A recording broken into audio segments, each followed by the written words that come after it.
Hi folks, my name is Girish Bali, the host for Back to Basics, another Back to Basics for another week.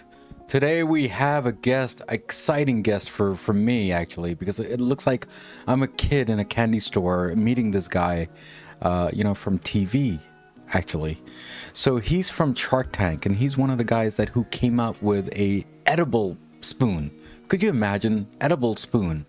I mean, you take a spoon and you throw it away, but this guy actually says, why throw it away? Why not save it? Why not use nature as a good way to do it?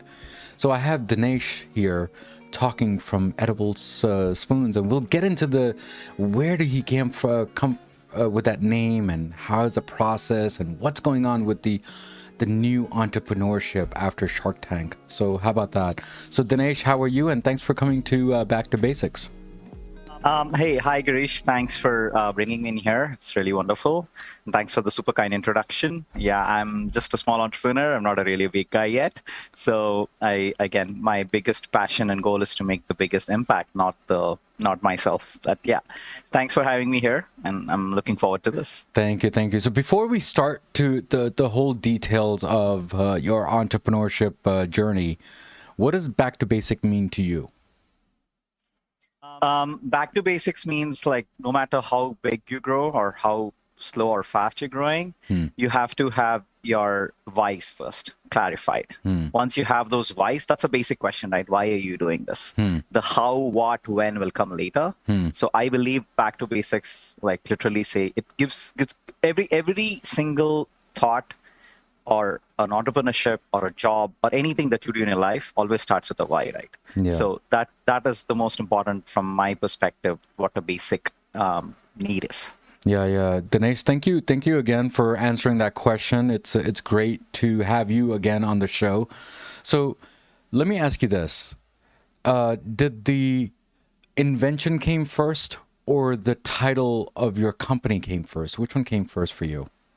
I would say invention, and it's not just me. So I want to clarify that it's not just me who made the spoon. Yeah. So I have my partner Kruvil Patel in India. Yeah. So he and us together, we made the edible spoon possible. So edible spoons edible spoons in the sense cutlery, mostly spoons, did exist about 3 to 4 years ago. There were a couple of few companies, and like one back in India, one here in the US.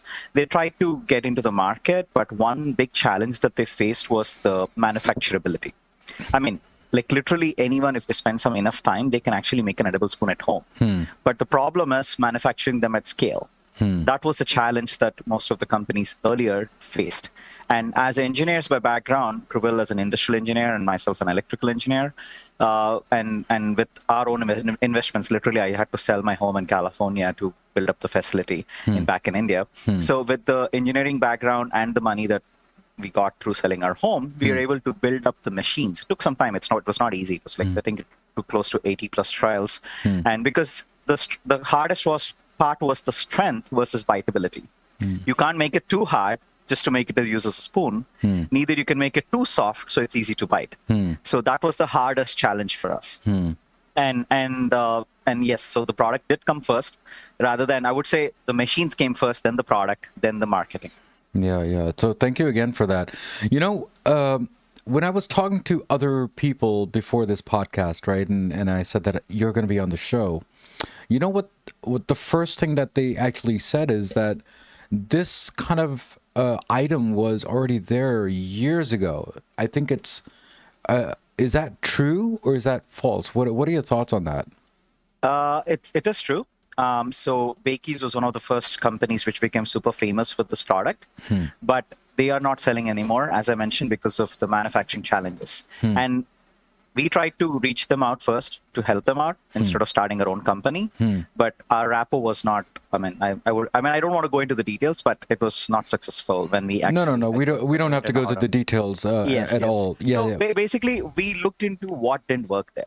And we thought, okay, we need to make it better. See, as I mentioned, the biggest challenge was the industrial design or the manufacturability of it. That's the piece that was missing before. And once we added that piece, And we were a little different from the approach. We didn't come with the product saying we have something like this before we even made the machine. So literally we spent a lot of time, money in making the machine first. And then once we are confident that it's scalable and manufacturable, we went into the market. So we had the product, the first samples of the product back in 2017. But we only came into the market in February of 2019 because it took us almost 1.5 years to make the machine and the industry there and the facility there. So a lot of companies previously, they brought the product before even they figured out how to manufacture them. But no, go ahead. Yeah. Go ahead, please. So we saw that.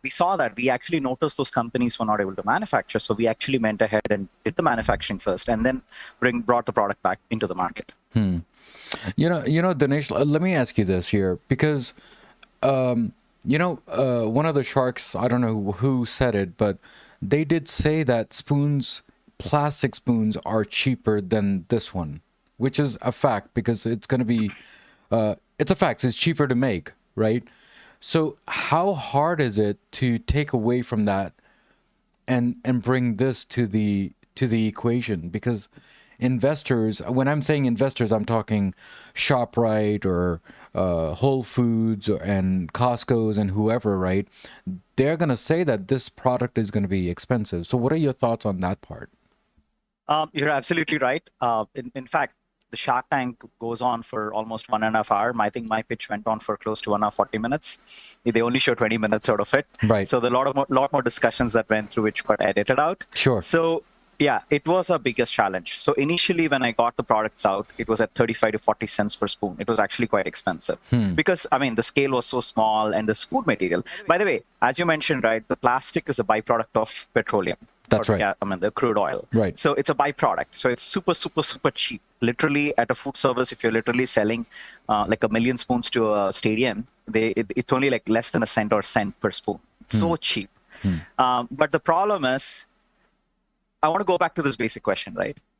As an educated person like you or me or anyone who's listening to this, why aren't we thinking twice before using this plastic spoon? Let it be for ice cream, let it be for takeout, doesn't matter what it is for.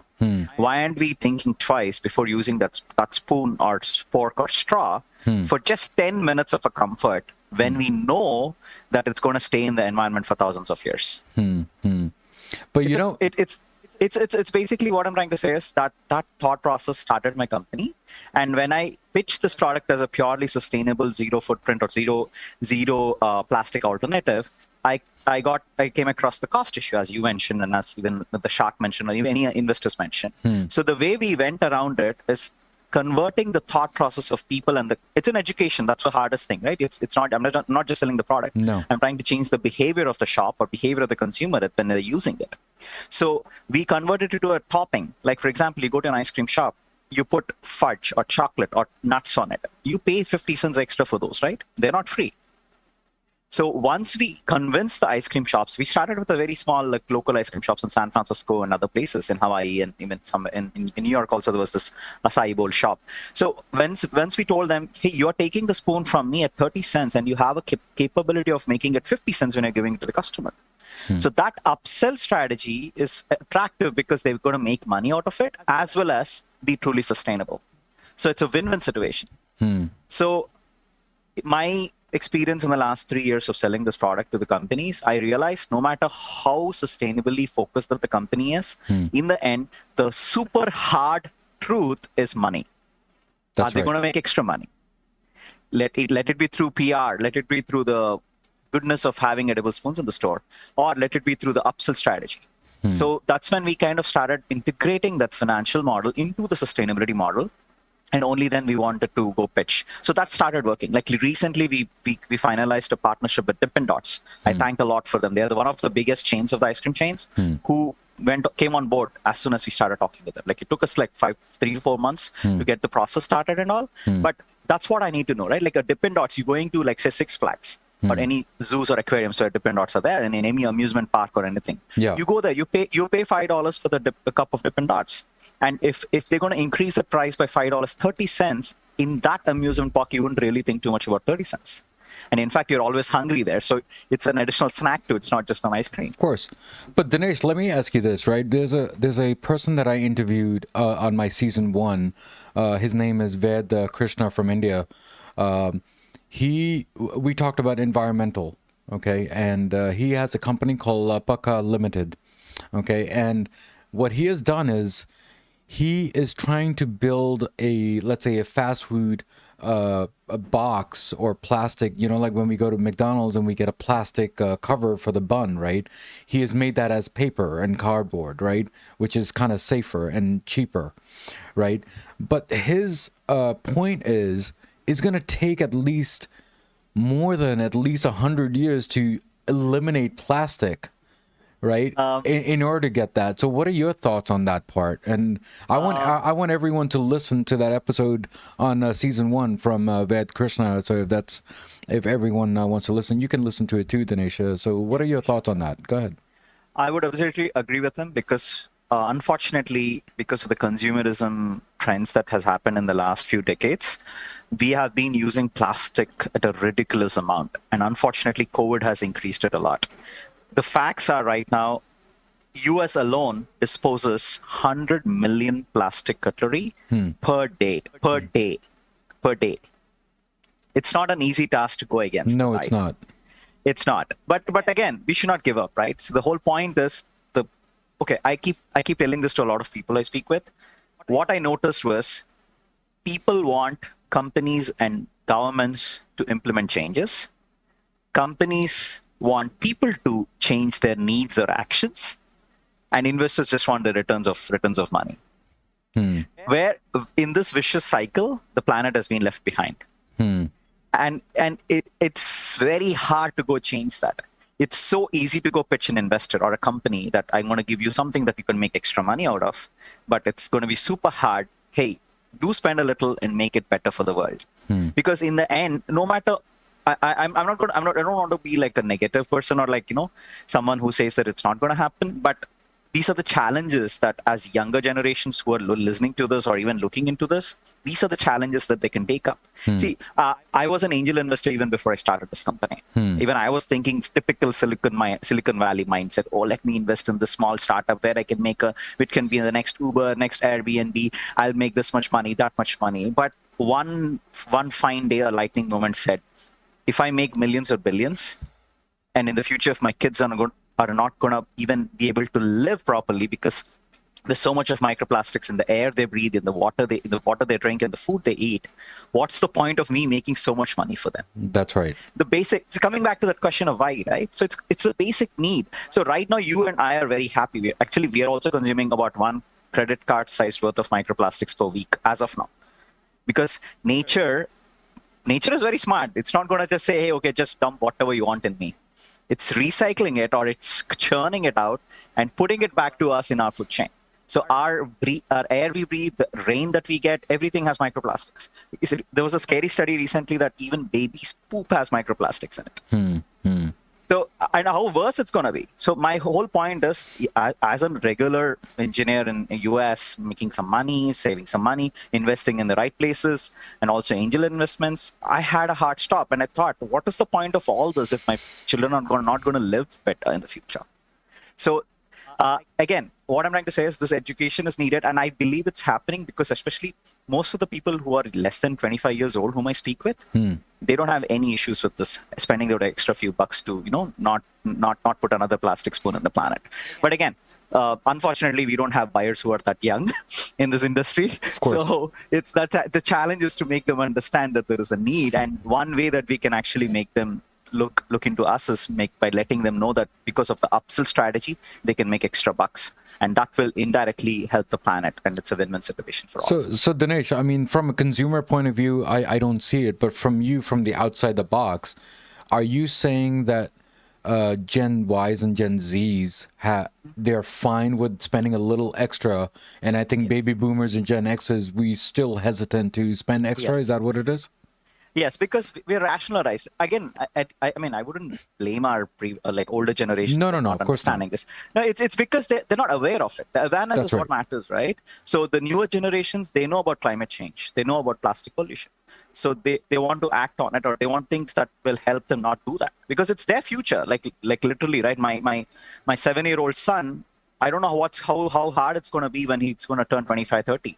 With That's right. respect to the environment, I'm not talking about money or No. his comforts. I'm talking about the environment aspect of it.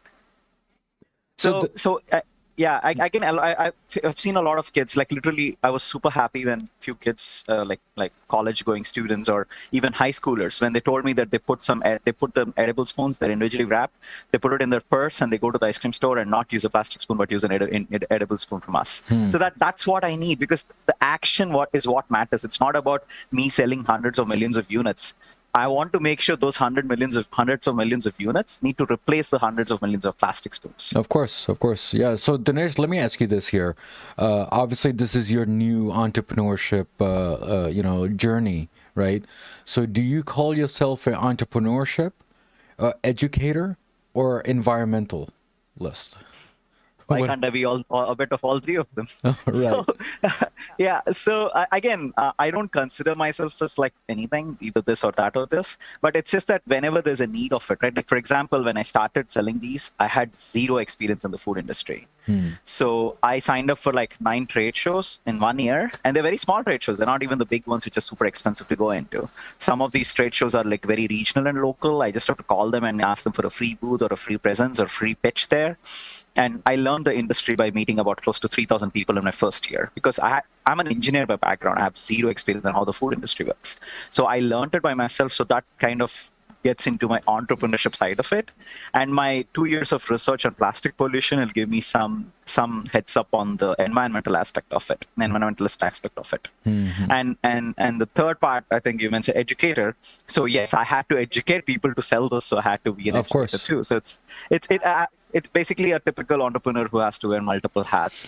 And as I mentioned, we are not here to make money, or we're not as a startup. I have just 2 employees here in the US. We have about 30 people in the India working in the factory, but none of us, I mean, in the US, none of us take any penny out of the business, and we have our own jobs to take care of our kids. So it's purely out of passion that we're driven.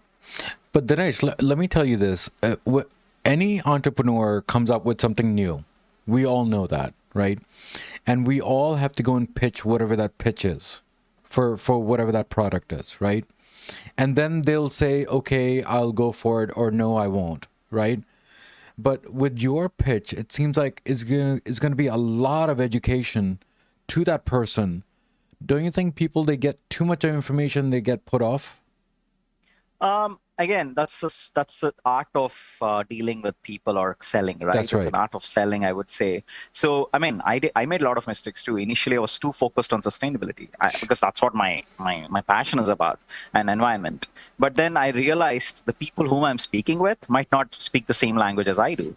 They might not even have any idea what plastic pollution is. Yeah. And I mean, there's nothing wrong with that, because they are not aware of it. So, and me preaching them, no one would like it. No buyer would like someone preaching you, right? So that's where, I mean, I read some books like Contagious, and there were few books on. One thing I was like very interested since as my side reading is on behavioral marketing, how you can actually approach someone and change the way they think in a way that they're not disrupted from their regular process, but give them the points that they need to absorb. So some books help me a lot, especially like I think the Dale Carnegie's How to Influence People, and I think that's a very pretty famous book. There's a book on Contagious. There was this course from a Duke professor called Dan Ariely. I took that in Coursera. That was very helpful. So these are all the tactics that I had to learn to understand, how do I go speak to the buyer? How do I speak to the language first and slowly include my language and make them more comfortable to me? It comes with experience. I'm not going to say I did that in the first 5 or 10 pitches. So another thing I learned is endurance. That works beautifully well. You just have to be patient. Like I'll tell you an example. Dependot itself. I approached them 2 years ago before COVID. It didn't go through. I didn't give up. I kept reaching out to them one after the other. So finally, just when COVID is getting better, like late last year, the right person agreed to it, and he started working with us. If I had given up the first time I spoke with someone who said no directly, I wouldn't have come I wouldn't have made these steps. Yeah. So another example is out of the box thinking. A lot of times in the food industry, people spend a lot on PR, a lot of ads and all that stuff. So I can't disclose the names, but I was able to approach a super famous pop singer who in the US, due to NDA, I can't disclose her name. I was able to approach her by just spending 20 minutes per day and trying to find a contact to her manager. It took me 20 days to get the right name of the manager, and it took me 10 days to find the right contact of the manager. But every day I spent 20 minutes. So the discipline and endurance will kind of give you that. It may or may not happen. I mean, I tried for other companies too, but for some companies it happens. For some people it doesn't happen. But you don't give up, right? And once you find the right contact and once they respond to you, I was able to sell some spoons to Madison Square Garden for her concerts. But unfortunately, all the concerts got canceled, but that's okay. I have a contact now. I have the contact of the singer, I have the contact of a manager, I have the contact of Live Nation, who is the main company which arranges all the concerts. I have the contact of the concert hall. And because they ordered, I have a contact of the distributor who takes it in. So all these things came up just because I thought a little bit out of the box instead of going to a PR agency, giving so much money to them, and then they may or may not reach out to them and all that stuff. So I'm just giving you some examples, right? Like, so that endurance, that dedication, it'll take time. And that's and by the way, I actually contribute my patience to my job, because if I had not had a job, and if I'm doing only my startup, I would have been very desperate for money. Of course. Because since I'm not desperate for money, I'm able to take it slow. And again, it's good and bad, because a lot of times, if you're a startup, you have to grow 10x, 100x, 3. Like, you want to grow fast, right? I'm not doing that. And another reason is my product is very new, in the sense even though edible spoons came and like they were there in the market long back, but not many people have tasted it, not people have used it. So, and there's nothing to compare against. Like, if I give someone an edible spoon who hasn't even heard of it, what do they expect out of it, right? Do they expect the taste to be good? Do they expect it to be very strong? Or do they expect it to be very light? What is the expectations? I have no idea. Like, literally, if I'm making another form of cupcake, I know what cupcakes is and how they need to taste, so I need to make a better cupcake out of it. But I'm not doing that. I'm making a product which never existed in the mass scale at the market. Sure. So by going slow, what happened was I got this nice feedback initially. So from February 2019 till now, we sold spoons 1.0 versions. Whenever I got a negative review, I literally enjoyed it, because I wanted people to give the honest review. I did not emphasize a regular customer that this is for sustainability only. I wanted to give them how it tastes. I wanted to give them a feedback on how it feels when they bite. So all that negative feedback, we were able to absorb, and we made the second version of our spoons and newer versions of Sporks and all that. Now the spoons are more biteable, more easy to bite, and it's a little more tasty than the previous ones. So all this, I was able to absorb all this feedback because I went slow. Like, let's say my product is super famous and I sold millions of it in the first year. I already sold 1 million, but actually if I would sold like 10 million of them, it would be very hard for me to change, because it's already growing so fast. Sure. So that slow growth actually helped me to iterate my product towards the better direction. Yeah. So thank you again, Dinesh. You know, let me ask you this now. Now to the fun side, if you don't mind. So, yeah, sure. So how many SKUs do you have, and how many flavors do you have when it comes to these spoons? Yeah. First, I'll start with the shapes. Right now, we have spoons and sporks. And like in another few months, we'll have the straws and chopsticks. So those are the shapes that we're going to come up with in the SKUs list. And on the flavors, on the sweet side, we have chocolate and vanilla. And we are this close to bringing in cinnamon flavored spoon as well. That's the 3 flavors that we're going to stick with for this year. And the next savory side, we have oregano chili, black pepper, and plain. Plain is very bland. I mean, it's just for the people who doesn't want to even have a taste in the spoon. So it has slight salt in it. So I wouldn't recommend using that for ice creams. But yeah. So and again, yeah, those are the 3 flavors on the savory side. And adding a flavor is quite easy for us. It's not a big deal. It's just that through the feedback, we thought having too many flavors will be a big headache for our inventory, because the inventory management will be really hard to do. So that's why we're planning to stick only max or 2 to 3 flavors per shape, not more than that. I mean, per savory or sweet. Of course. So let me ask you in a twisted way, if that's okay. So plastics are definitely cheaper from the cost point of view, okay?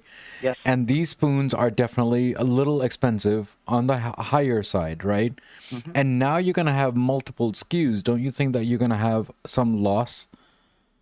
No. If it doesn't actually, sell? What are your thoughts on that? We scaled a lot. So our spoons are now almost at 15 to 16 cents per spoon at food service. Obviously, retail is a lot higher. So again, I would say this is more demand driven. I'm not going to make 10 million of plain spoons and keep it in stock. Only if a food service guy orders me that much, I'll make them. So initially the lead time will be high, but as we go, we get an idea which SKU we need to be, making more than the other SKUs. We already have an idea, especially we know that we have to make more vanilla and chocolate compared to the other savory spoons. So, but again, another thing is, if there are product which I'm not able to sell, I'll go to the nearest soup kitchen and give them away. So plastic spoons at the soup kitchen will not be used there. So I don't mind doing that. As I mentioned, see, this is mission driven and passion driven. It doesn't show very good on the numbers, but that's fine because I'm looking for the impact first and it will come later as we scale and as we make partnerships. And selling it direct to the consumer, again, it's very limited stock. As you see, most of our stock gets out of stock within like few months, and then I'll get the next batch and then only I'll sell it. I don't do a lot of ads to, push a lot of money and all that. I'm doing it a little differently. I don't know if some people say it's good to do that. Some people say it's not. You have to grow fast. But that's it's okay. I'm experimenting, and I feel that I should experiment to learn myself rather than just follow with what others are doing. Yeah. Thank you again for that, Dinesh, for explaining that. So if I actually wanted to get some spoons, where would I go? Do I go to your site or do I go to some grocery store and pick it up, or? Unfortunately, we were at like almost close to 400 stores of TJ Maxx and Marshalls in the gourmet food section of their stores. But I think all of them got sold out. So we're waiting for the next inventory to come in to fill them up. But right now, people can actually go to our website, incredibleeats.com. Incredible, EATS, incredibleeats.com. And we do have our small chocolate and small vanilla in stock. And we do have some of the other savory and larger spoons and Sporks in stock as well. Because after Shark Tank, we had to fulfilling all the pre-orders that we got. So right now, we are not at a super good position on the large spoons and Sporks because of the logistics issues. And this is another thing, right? Not a consumer doesn't understand these logistics issues. Especially COVID made it so bad. It's so hard to bring the product from India to here. And it's taking so much time. And that's a challenge that we're facing. But that's one thing good is since we're going slow, we're not at a loss. It's okay. We're not selling because we don't have stock in the inventory. Of course. Yeah, but again, as I mentioned, we do have small chocolate spoon and small vanilla spoon in stock, and people who are interested can go ahead and order them over there. And by the way, the price on the retail is a little higher to help us support with our scaling and other things. But in the food service, it's going to be much cheaper. Like if there are any companies like ice cream shops or even like regular restaurants who give cutlery at the takeouts, those products are much cheaper. They're like at close to almost 15 to 18 cents per spoon rather than our retail cost, which is higher. Of course. Yeah. Dinesh, one last question, if you don't mind. I know these are spoons, okay? But have you thought that you want to make a spork out of it or a fork out of it? What are your thoughts on that? We already have the Spork right now. It's there on the website as well, but I said it's a limited quantity right now. So we have the manufacturing capability of making like close to 20,000 Sporks and 40,000 spoons as of now per day. We can make that. So again, the first lead times will be higher because of the logistics issues. Right. Yeah. But as we get more partners, then we'll actually bring in more stock and sell more. And Q2 or Q3 of this year, we will introduce the edible straw and an edible chopstick. Awesome. Dinesh, I know that you have done a lot, and then you landed on Shark Tank, and now you landed on Back to Basics. So how was your journey so far after all what you have done, and how is your journey on Back to Basics, and do you have any last words for my listeners? First, I always thank nature because I believe I'm trying to say like preserve it for the future generations. So it's going to give me all the luck I need. So even without any connections in the food industry, I was able to do well and go to Shark Tank, which itself is a big thing. And after that, thanks again for inviting me to this podcast and spreading the word of plastics and how edible spoons can help counter the plastic usage. And I really thank you for your time and your listeners' time to listening to me. I hope I didn't bore you with too much sustainability. But that's needed. That's needed because we need to think about each and every action. And one thing I would like to request any listener is whether you buy or don't buy the edible spoon, please think twice before using another plastic spoon. No, Dinesh, I think this is the mission that we should all, as a human being, and whoever's living on Earth, obviously, to help to get this word out. Because I think we're going to be here for a long time, aren't we? Well, maybe not you and me, but the world is going to be there, and we need to preserve it because we're looking for the future kids and their kids and kids to be a better place to live. And you're doing a marvelous job, and thank you again for coming on my show and making this brighter for me. I feel like just like what I said in the beginning, I feel like a kid in the candy store talking to you because according to me, you're a star and you're a celebrity on my show. So thank you again for coming here. Thank you so much. I appreciate it. So guys, we spoke with Dinesh today and we talked about the basics of spoons. I mean, how imagine is that? Think about this. We're talking about spoons here and we're talking about saving the world too at the same time, environmental in that way. Okay. Now, instead of using plastic, we're using some edible items. And in this case, we're using spoons and Spork. And he was on Shark Tank too on top of that. So guys, as usual, as always, there is a quote of the day from Back to Basics, and hopefully Dinesh will like this, and it's kind of a little quirky and funny at the same time. So the quote is, "Spoon feeding in the long run teaches us nothing but the shape of the spoon." So guys, as usual, as always, what do I always say at the end of the episode? Everything in life goes back to basics, and that's what we did today, guys. Guys, take care. God bless. Keep on commenting as much as you can on all my podcasts because your comment makes me or breaks me. That's your choice. But there are three things that every episode of mine is always 110%, which is the content, the guest, and definitely the host. Guys, take care. God bless, and I will see you next week. Next week's episode on Back to Basics. So cryptocurrency as a whole, there's multiple different, you have tokens and you have coins. Okay. So a token is different than a coin. So like Dogecoin it runs on a blockchain. Bitcoin is a coin. And you have tokens. So tokens can be run on a they're still on blockchain, but they're part of a bigger ecosystem where Bitcoin is kind of its own ecosystem. It's basically like there's a reason it's the predominant coin, so to speak.